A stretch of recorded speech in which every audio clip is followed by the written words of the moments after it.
안녕하십니까, 이진우입니다. 요즘 우리 고민 중에 하나는 집값이 계속 오르고 있다는 겁니다.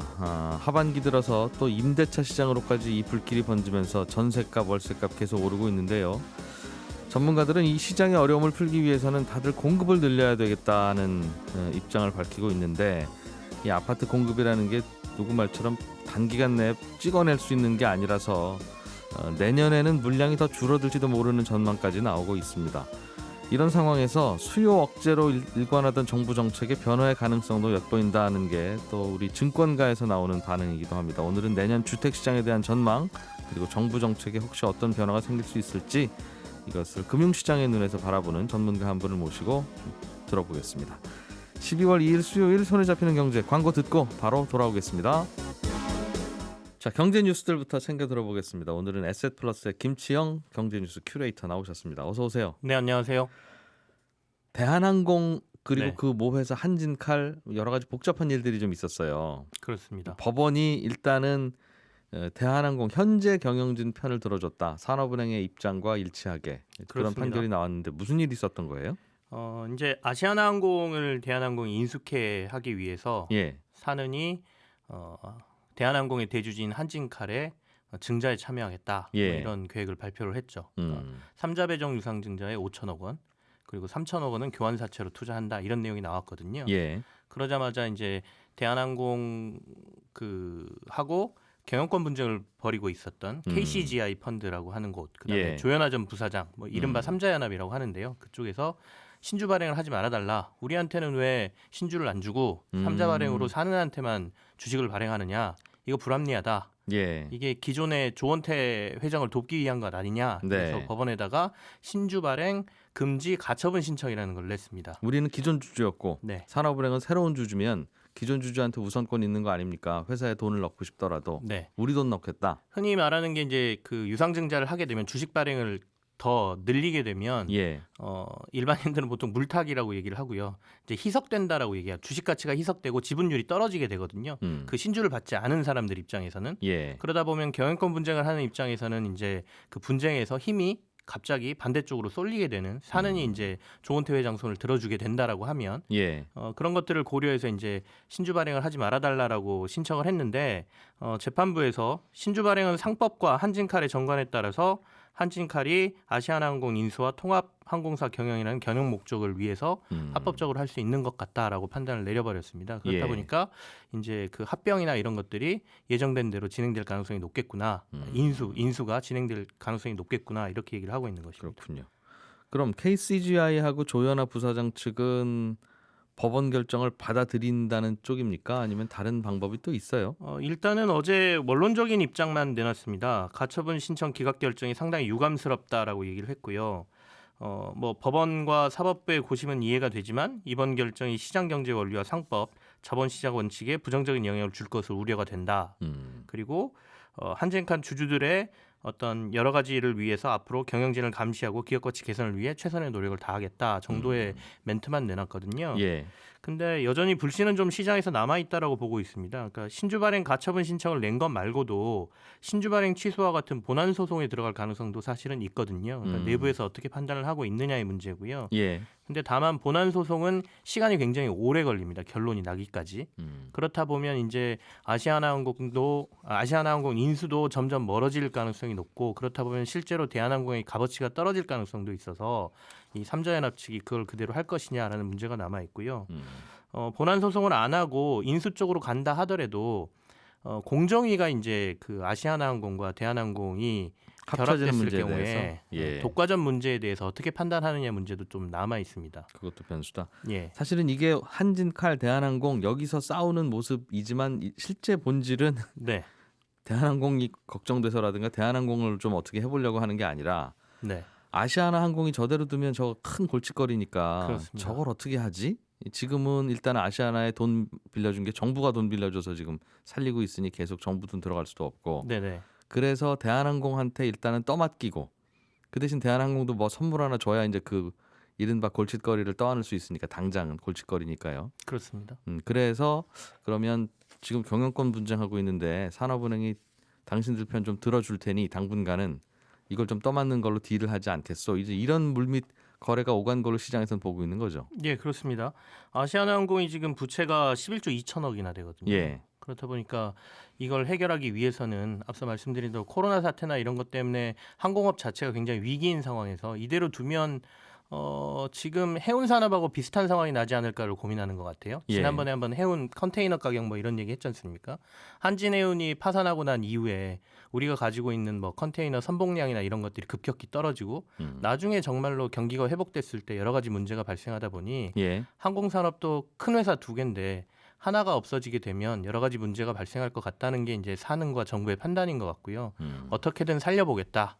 그 방안 중에 하나가 처음에 현산으로 현대산업개발로 넘기려고 했는데 그게 안 되고 아시아나를 예, 결국에는 이제 대한항공 쪽에다가 말씀하신 것처럼 이런 방안 너네가 좀 떠맡고 예. 우리가 너네를 도와줄 테니 조금 같이 가보는 게 어떻겠느냐라는 방안으로 나온 방법이 한진칼을 지원하고 한진칼이 대한항공 유상증자에 들어가고 네. 그 돈으로 아시아나를 인수하는 방법을 생각해낸 것이죠. 사모펀드인 KCGI는 그거 우리 돈으로 할 테니까 산업은행은 좀 빠지세요. 나라 돈 아끼고 계세요. 이제 이런 얘기도 마지막엔 하기는 했어요. 그렇습니다. 그럼에도 불구하고 이쪽을 선택하지 않은 건 사모펀드가 들어오고 나면 구조조정 강하게 하고 일자리 많이 줄어들 거다. 그 걱정 때문이었을까요? 그럴 것 같습니다. 사는 입장에서는 대주주가 자주 바뀌는 것은 국가의 어떤 돈을 투자하고 난 다음에 여러 가지 문제가 발생할 수 있다라고 보고 있는 것 같고요. 그래서 예.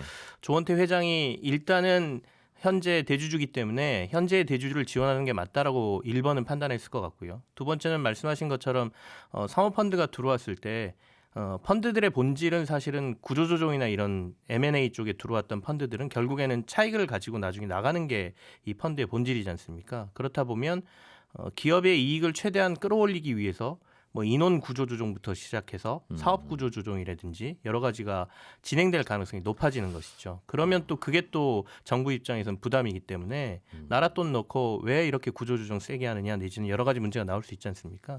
그런 것까지 고려한 게 아닌가라는 판단도 해봅니다. 아시아나 대한항공은 원래 경영이 좀 문제였던 회사라서 이런저런 문제가 불거졌던 상황인데 알겠습니다. 그렇게 돌아가고 있군요. 최근에 뉴욕 선물 시장에서 카카오 가격? 카카오라고 불러야 됩니까? 코코아라고 불러야 됩니까? 카카오라고 부릅니다. 그게 급등하고 있다고. 예, 예. 이게 초콜릿 원료죠. 그렇습니다. 초콜릿의 원료인 이 그 코코아, 그러니까 카카오에서 나오는 이 코코아 가격이 지금 급등을 하고 있는데요. 이 문제가 이제 보통은 그 코코아 가격이 급등하는 게 작황에 따라서, 그러니까 날씨가 갑자기 안 좋아지거나 네. 뭐 이랬을 경우에 작황이 안 좋아지면 선물 가격이 급등하는 현상이 나타나고 있는데 수요야 어차피 늘 비슷할 테니까요. 예. 최근의 급등은 그 서아프리카의 그 코트디부아르와 가나가 이 코코아 생산량의 한 70% 정도를 차지를 하거든요. 예. 근데 이들이 앞으로 자신들이 생산한 가격에다가 프리미엄 가격을 붙여서 판매를 하겠다라고 선언한 이후에 예. 갑자기 선물 가격이 급등하기 시작했습니다. 그러니까 현물을 주로 매수하던 초콜릿 제조 업체들이 선물 시장에 와서 선물을 급격하게 지금 매수를 하고 있는 상황이거든요. 그러다 예. 보니까 선물 가격이 뛰는 현상이 좀 나타나고 있습니다. 결국은 공급이 부족하다는 뜻인데 네. 공급은 왜 줄고 있어요? 일단은 지금 코로나 사태도 좀 영향을 미치고 있고요. 이 코코아 생산 농장들의 특성도 좀 고려를 해야 될 것 같습니다. 그러니까 대량 생산이 좀 불가능한 작물이거든요. 예. 그러니까 대량 생산을 해보려고 여러 번 시도를 했는데 이 작물 자체가 한꺼번에 대량으로 줄지어서 재배를 하게 될 경우에는 질병에 굉장히 취약하고요. 그리고 토지를 굉장히 악화시키는 이런 현상들이 나타나기 때문에 네. 예전부터 해오던 방법으로 갈 수밖에 없답니다. 그래서 그 소작농들이 이걸 하다 보니까 결국엔 대량 생산이 좀 불가능하고 그러다 예. 보니 가격 결정에 있어서 여러 가지 영향을 미치고 있는 것으로 보입니다. 대량 생산이 불가능한 것도 어제 오늘 일은 아니었을 것 같은데. 네네. 갑자기 이제 선물 시장에서 뭔가 투기 세력이 붙었다는 또 해석도 나오겠네요. 2010년도에 한번 투기 세력이 붙었고요. 이번엔 투기하고 다르게 실제로 제조하는 회사들이 약간 해지의 입장에서 선물 시장으로 급격히 진입하는 것으로 보이거든요. 그러니까 현물 가격에다가 400불, 톤당 400불 정도의 프리미엄을 붙이다 보니까 네. 해지의 생각을 하고 선물 시장에 진입을 했고 이 선물 가격이 또 오르고 있는 현상이 나타나고 있기 때문에 이런 부분이 앞으로 조금 길게 가지 않을까라는 예상도 지금 나오고 있습니다. 초콜릿 만드는 회사들이 혹시라도 코코아 가격 오르면 우리가 원가 부담 생기니까 네. 그 위험을 피하기 위해서 코코아 선물을 산다. 네. 가격 오르면 거기서 먹으면 되니까. 네, 그렇습니다. 그렇군요. 에셋플러스의 김치영 경제뉴스 큐레이터 고맙습니다. 네, 감사합니다. 부동산 시장과 시황은 주식 시장에서도 꽤 관심이 많습니다. 왜냐하면 집을 짓는 건설업체들이 또 상장 회사가 많기 때문에 앞으로 주택 시장이 어떻게 되느냐에 따라서 또 건설업종의 주가도 달라지기 때문인데요.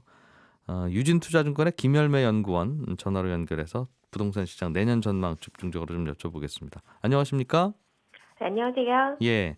올해 주택 시장 이제 슬슬 마무리되는데 올해 한 해는 어떤 게 제일 특징이었다고 보세요?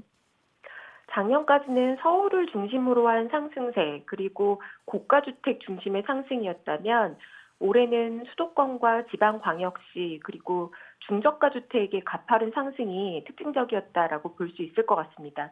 그리고 2015년 이후에 아파트 거래량, 주택 거래량 매년 감소하고 있었는데요. 예. 올해 다시 증가세로 전환이 됐고 10월 기준으로 100만 건수를 넘긴 것도 유의미한 변화라고 보여집니다. 손바뀜도 많이 나타났었다. 그리고 네. 수도권, 서울 특히 규제가 들어가니까 이제 그게 지방으로 다시 또 풍선 효과가 나타난 걸로 해석하시는군요. 네. 예, 내년은 어떻게 보십니까? 전세값도 그렇고 뭐 집값도 그렇고. 내년은 매매 가격도 매매 가격이지만 전세 가격이 아주 중요한 화두가 되지 않을까 싶습니다. 왜냐하면 2020년에는 올해만 해도 전국 입주 물량이 32만 호였는데요. 내년부터는 입주 물량 감소세가 가파르게 나타날 전망이고요.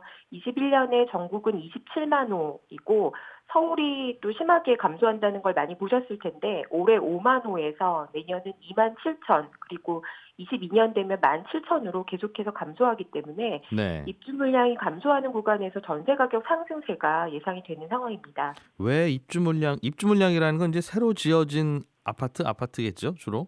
네. 가 없다는 뜻 아니겠습니까? 그 말은 지금 맞습니다. 공사 열심히 하고 있는 아파트도 없다는 뜻이고. 네, 많이 올해 줄었다는 분양을 뜻이고. 그래도 많이 늘렸기 때문에 예. 올해 이제 지금 공사 현장은 다시 늘어나고 있는데요.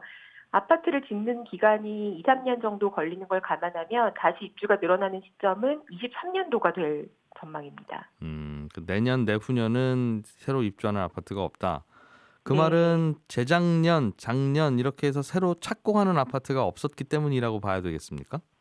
맞습니다. 18, 19년도에 전국적으로 분양 물량이 감소했고 서울이 특히 감소했기 때문에 그 영향이 22년까지는 지속될 전망입니다.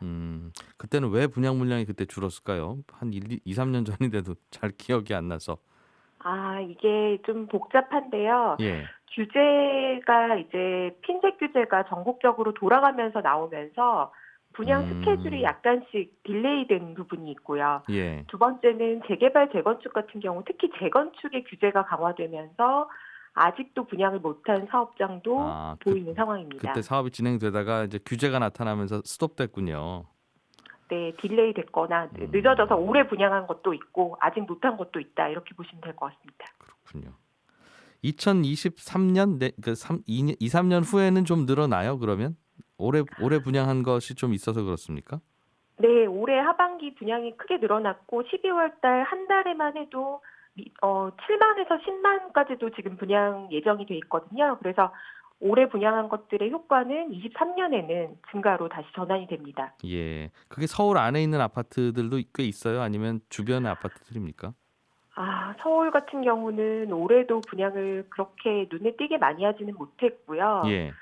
네, 서울은 잘 아시다시피 토지 공급 자체가 제한적이기 때문에 분양이 크게 늘어나기는 쉽지 않은 상황입니다. 거기는 재건축, 재개발, 특히 이제 재건축 아파트들 네. 규제가 좀 풀려야 거기 조합원들도 움직여서 다시 지을 거다 그 말이군요.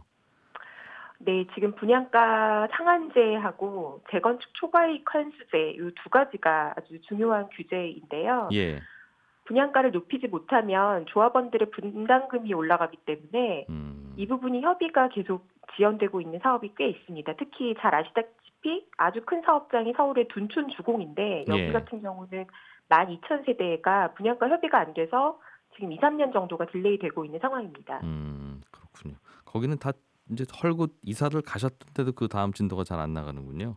네, 맞습니다. 알겠습니다. 입주 물량이 당장 줄어든다는 건 집값보다는 전세값이 더 가파르게 오를 가능성이 크다 내년에 그런 전망으로 네. 연결될 텐데 그렇게 이해하면 되겠어요? 네, 맞습니다. 집값은 어떻게 보십니까? 어떤 게 변수가 될까요?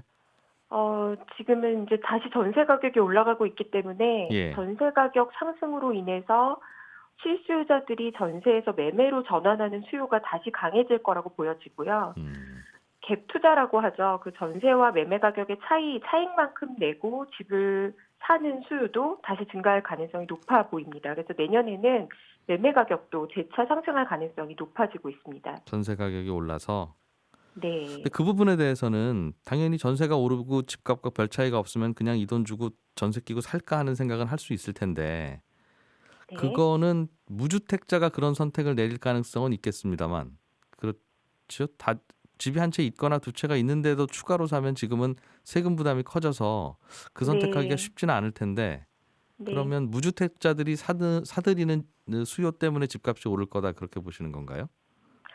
네, 지금은 다주택자 같은 경우에는 2주택부터는 취득세율부터가 2주택이면 8%, 3주택이면 12%로 올라가기 때문에 예. 과거 대비해서는 수익률이 상당히 떨어졌습니다. 그래서 아주 공격적인 소수의 투자자가 아니라면 지금은 주택 숫자를 눌리는 추세는 아니고요. 음, 첫 번째는 무주택자가 매수하는 거, 그리고 두 번째는 갈아타기라고 하죠. 예. 조금 더 좋은 집으로 가고 싶다라는 이제 교체 수요가 계속해서 일어나고 있는 상황입니다. 근데 그런 거라면 본인이 이사 가서 살아야 되니까 전세를 네, 끼고 사면 그거는 어차피 곧 이제 전 세입자를 내보내는 과정에서 돈 들여야 되는 걸 텐데 네. 그러면 전세값이 올라간 건 별 도움 안 되는 일 아니겠습니까? 집을 산다는 판단을 내릴 때. 이제 전세 가격이, 그러니까 당장 들어가서 살 수 있는 집을 사시는 게 가장 좋은 선택이라고 할 수 있는데요. 예. 그럼에도 불구하고 지금 아파트 가격이 워낙 상승했기 때문에 지금 사두지 않으면 나중에는 못 들어갈 거라고 생각하는 분들이 음, 당장 전세를 빼줄 돈이 없더라도 네. 갭 투자를 하는, 무주택자가 1주택 갭 투자를 하는 상황은 계속해서 아, 벌어지고 그건 있는 그럴 수 있을 것이고, 것이다. 네, 전세 가격이 예. 상승하면 부담이 줄어들기 때문에 이 추세는 좀 더 강화될 수 있습니다. 전반적으로 집값이 그렇게 오르는 이유는 말씀하신 대로 서울에서 아파트를 살려면 서울의 아파트가 계속 늘어나서 공급이 돼야 되는데 정부의 네, 정책이든 또 거기에 대응하는 재건축 조합원들의 반응이든 별로 새 집이 빨리 지어질 것 같지 않다는 판단 때문이겠죠? 맞습니다. 지금 일부 정부 정책의 변화 가능성이 보이고는 있으나 예. 여전히 재개발, 재건축에 대해서는 강력한 규제가 있기 때문에 이런 상태라면 서울의 30년 이상 노후화된 주택 수는 지금 현재 55만인데요. 음, 이게 매년 늘어나고 있는 추세이고 이렇게 된다면 10년 미만의 사람들이 거주하고 싶은 새 아파트는 계속해서 공급이 부족하겠다라고 생각하고 있습니다. 예. 그렇게. 근데 그거는 그러면 지금 당장은 강제로 재건축 빨리 진도 나가세요라는 법을 만들지 않는 한 우리가 왜 재건축을 안 하냐면요 하는 것에 대한 반응, 즉 분양가 상한제 때문에 안 됩니다. 재건축 초과이익 환수제 때문에 수지가 안 맞아서 못 하겠습니다. 하는 걸 그 규제를 바꿔야 뭔가 진도가 나갈 것 같은데 그럴 조짐은 보입니까? 재건축과 재개발을 나눠서 보셔야 되는데요. 흔히 말해서 재건축은 그냥 쉽게 생각하면 아파트를 허물고 다시 짓는 것이 일반적으로 재건축이 많고, 재개발 같은 경우는 기반 시설이 잘 갖춰지지 않은 낙후된 지역을 아파트로 바꾸는 거죠. 예. 재개발에 대해서는 정부 정책이 우호적으로 좀 바뀌어가고 있습니다. 특히 음, 5월 6일에 발표했던 수도권 공급 확대 대책에서는 공공성을 가진 재개발, 특히 공공임대주택을 일정 부분 비율로 넣는다라고 한다면 예. 용적률도 상향시켜주고 분양가 상한제도 피해갈 수 있는 인센티브를 주고 있습니다. 그래서 음, 공공 재개발은 속도를 높이고 있는 분위기이고요. 예. 반면에 아파트 재건축 같은 경우는 말씀하신 분양가 상한제와 재건축 초과이익 환수제 때문에 음. 당분간은 좀 진행이 쉽지 않는 상황이 계속 연출되지 않을까 싶습니다. 보시기에 재개발 같은 경우에는 정부 정책이 그렇게 변하고 공공 재개발 방식을 도입하면 속도가 좀 날 것 같으세요? 아니면 거기도 뭔가 속사정이 좀 있습니까? 지역마다 차이가 좀 있습니다. 그런데 아주 낙후되어 있는 지역일수록 토지 가격이 싼 동네라고 생각해 보시면 토지 가격이 싸서 여기 아파트를 공사비를 이 토지값으로 지을 수 있을까? 사업성에 고민이 있던 지역 같은 경우에는 이번에 준 인센티브로 충분히 사업성이 생기게 되고요. 예. 그래서 서울시에서 시범 사업을 선정하기로 했는데 이미 60개 이상의 구역에서 신청을 했습니다. 그래서 예. 재개발은 가능성이 충분히 있다고 봅니다.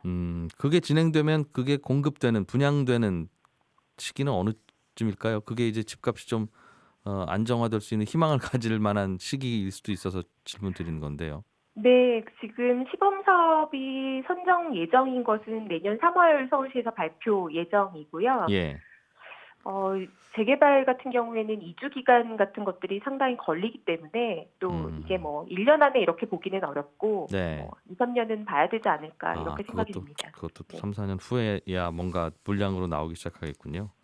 네. 3기 신도시 이게 좀 빨리 진행되면 괜찮을 것 같다는 전망도 나오는데 이거는 어떻게 진행은 어떻게 되고 있어요? 뭔가 여기도 걸림돌이 좀 있습니까?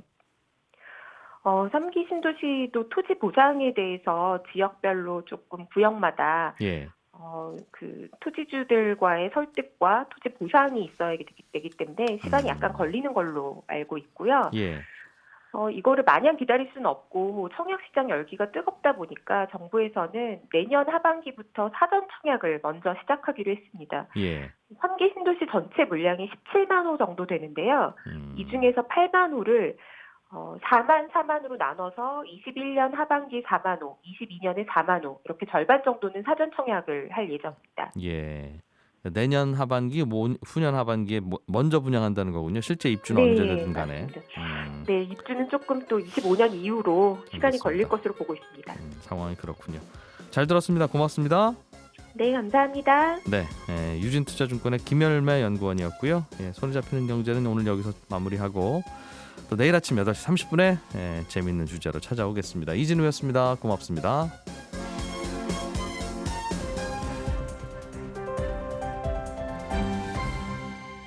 경제를 생각하는 사람들의 즐거운 습관. 이진우의 손에 잡히는 경제.